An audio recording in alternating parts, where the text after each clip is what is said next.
everyone.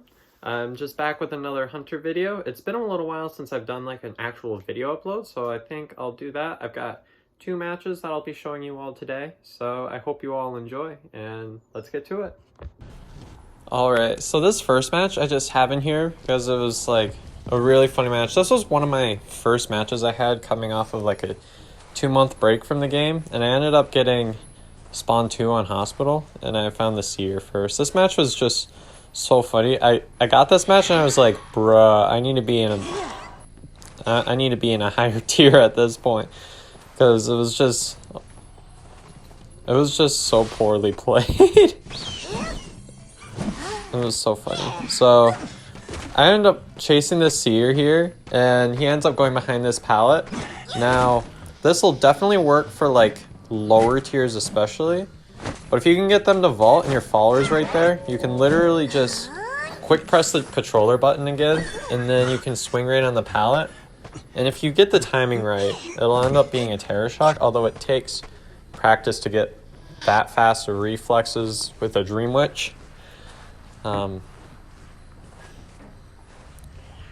But overall, I mean, that made for a really good start. Seer doesn't have Owl, so it's kind of unlikely that they'd rescue. There's a mechanic in there too, though.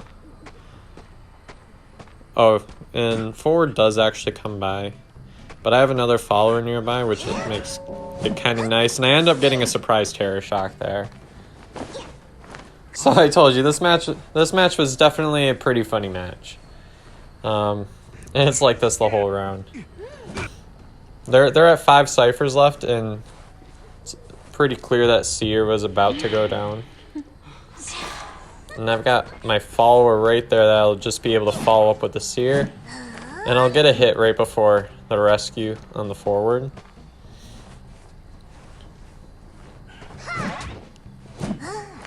Right there. And I end up taking the forward back. So at this point, forward's dead on share. Seer's about to go out. There's 4 ciphers left. There is a mechanic, but I'm not too worried because I'm so far ahead at this point. There's just no way they're going to be able to catch up at this point. And you see here, the Mind's Eye just gives up. Just straight up gives up. The next match I had was a really good match, though. After this one, I'm going to show you all an AND match that I had. Where I went against, I think it was 3 S badges that week. So let's see, this leech was about to leave, so I just need to re-leech the Mind's Eye.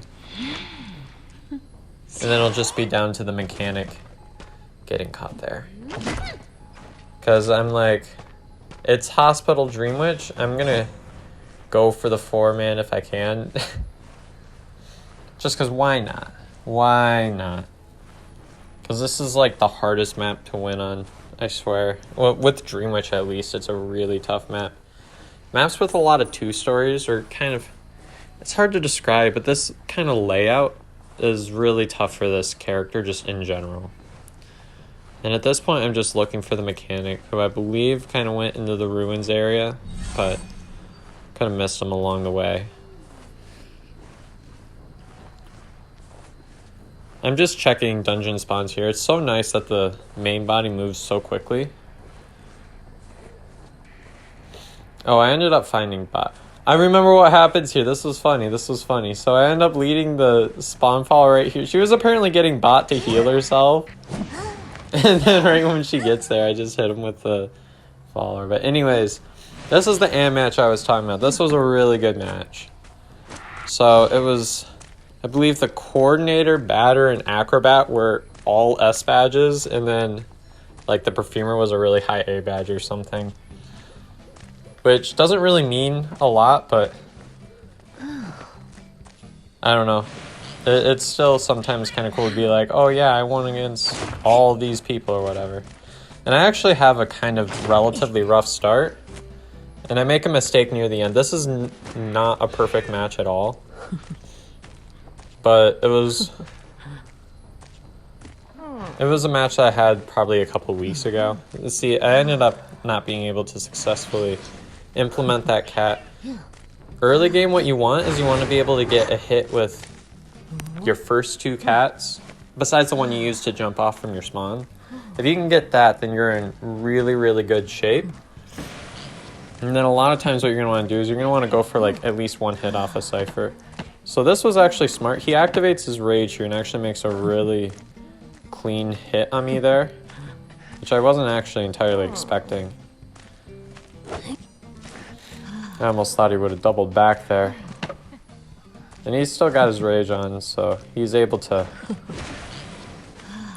do a really nice starting kite for these survivors. But I end up getting the stun. You see the camera kind of shifting around. That's me kind of like swiping. Maybe I should do a hand cam for this sometime, because there can be a lot of movement sometimes with these jumps. That really just takes a lot of practice. So anyways, I ended up seeing the coordinator here. This was my first mistake. I was like, oh, coordinator is the only rescuer on the team. This must be rescue. And she was acting like she was going to rescue too. So I ended up doing a little ring around the rosy. I ended up getting a hit here. You see, the perfumer was the one that went for the rescue. I just thought the coordinator would have been the one to do it. But anyways,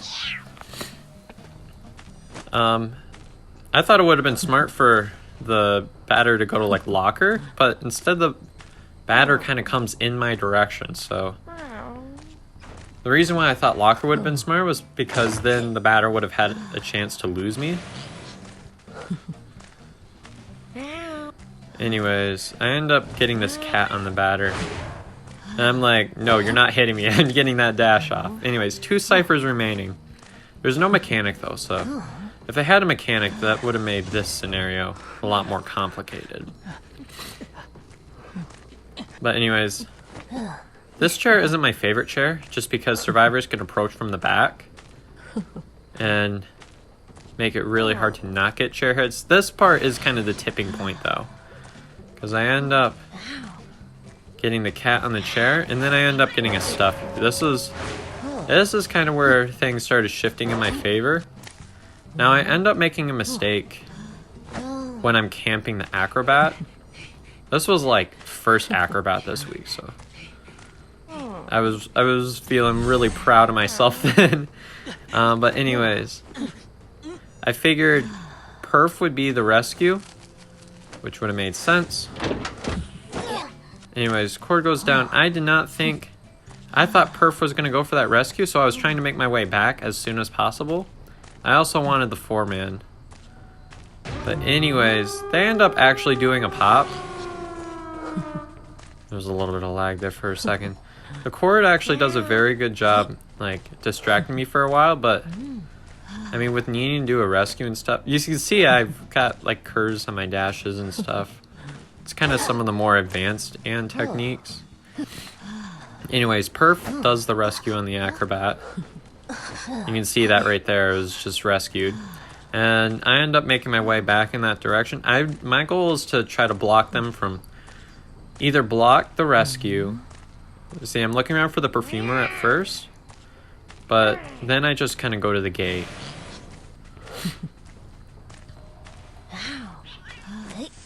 And I end up getting this down right here. So the perfumer actually gets rescued. The acrobat goes for the cord there. And this is where it gets kind of close. There's so many working parts to this scenario that if any one of them just like would have fell off, I would have tied or lost this match. It was a very close matchup. But anyways, they had tied. Acrobat thinks he can pull a smooth one and get past me here. Just wait for that. So Acrobat kind of goes around this rock, I believe.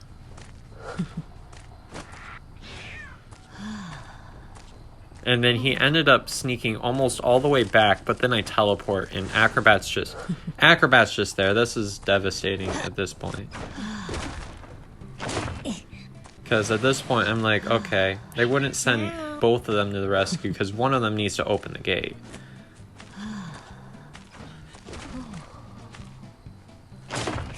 So they ended up actually getting that rescue off, which was kind of surprising to me. But anyways, I hit the coordinator.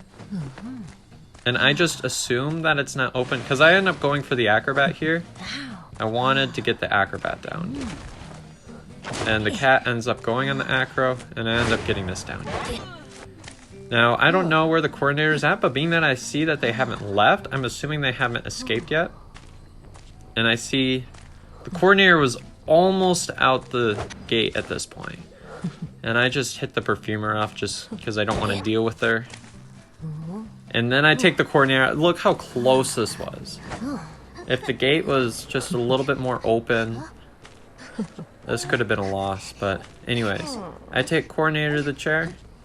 And this is also another, I guess, stroke of luck, if you will. Acro ends up getting up. I know where he's at, so I go in that direction. But he goes for the dungeon spawn, but the dungeon isn't there. If the dungeon was there, this would have been a tie as well. So just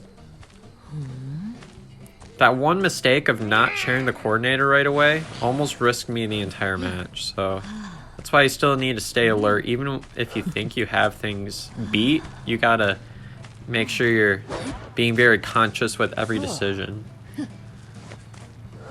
Because there were so many instances where the survivors just barely could have had it and turned it around, or at least into a tie, but they ended up shutting it down. Or I ended up shutting it down very well afterward, but it ended up being a lot extra work. But anyways, that's all for the matches. I hope you all enjoyed this video. If you did enjoy this video, please don't forget to leave a like and subscribe, and click the bell to be notified when I release new content. So I hope you all enjoyed the video format. That's something that I used to do a lot, but haven't done so much lately because I've been doing streaming with my time. But if you want more of this, be sure to let me know in the comment section below, and I'll see you next time. Bye bye, everyone.